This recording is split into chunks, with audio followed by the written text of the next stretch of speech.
iihip at dito maihiwa ko. Ilan na taas na dapat yung totoo? 4. Nakailan ako. Isa pa lang? Mahaba na pala ito. Ganito po ha. Medyo abang-abang lang kasi may pumutok po kanan. Kaya ka lang siguro. Yun na lang muna. Sasaluhin na yung utong ha.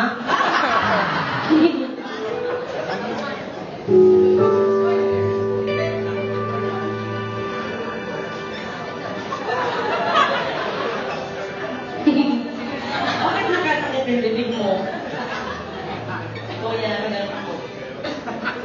ay, kasi nag-mini-skirt ako. Kung masyadong tignan, baka makita mo yung nanay mo dyan. Kailan mo magmano ka.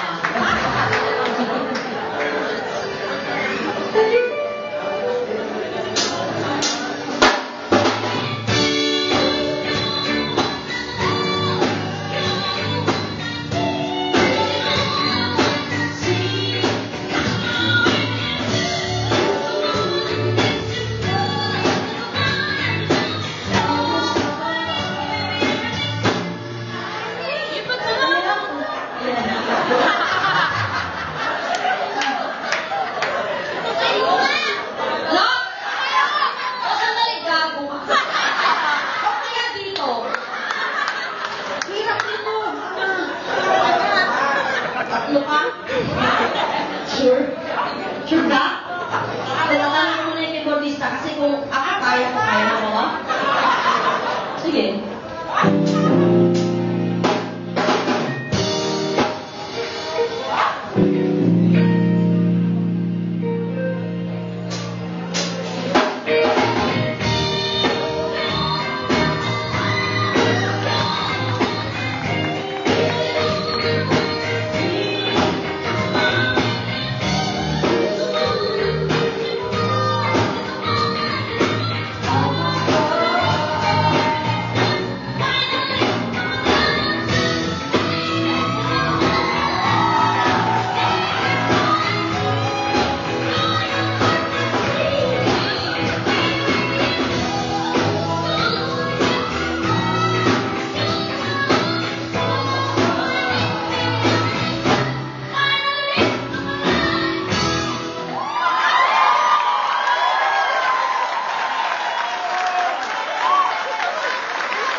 Sino po?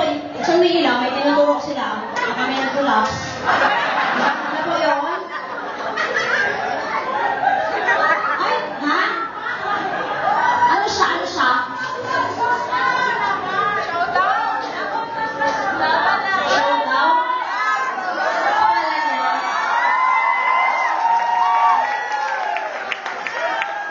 Ano pangalan mo?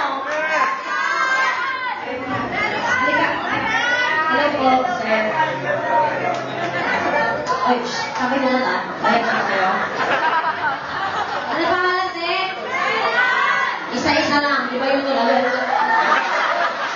Ano daw? Mary Ann! Halika na.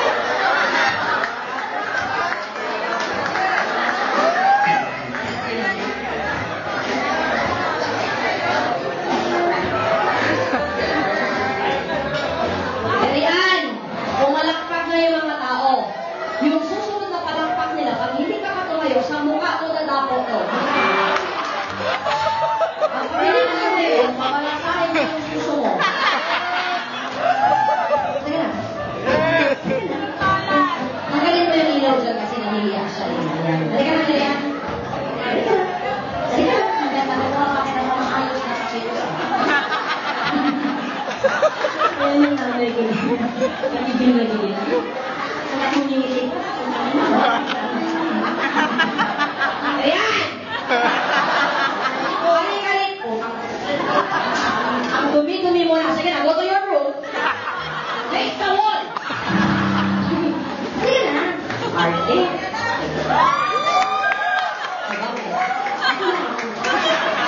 Ayan, yung mga teacher naghihintay, maaga pa sila bukas, nagawa sila ng slang.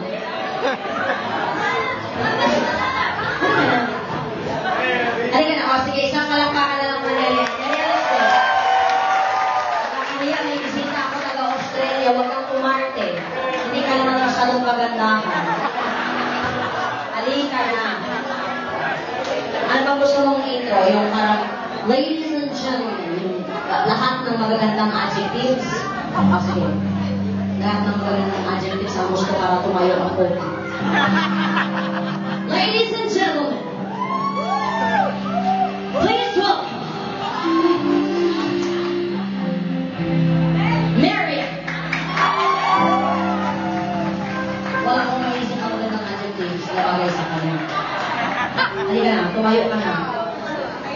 Sige na, kasi yung ibig sabihin, kaya pag-introduce ka ng mga friends mo dahil magaling kang kumanta. Kasi, kung magaling kang kumanta, tapos wala ka ganito, tapos aarte ka ng hindi ka kumanta, sana na, gay bar ka na lang.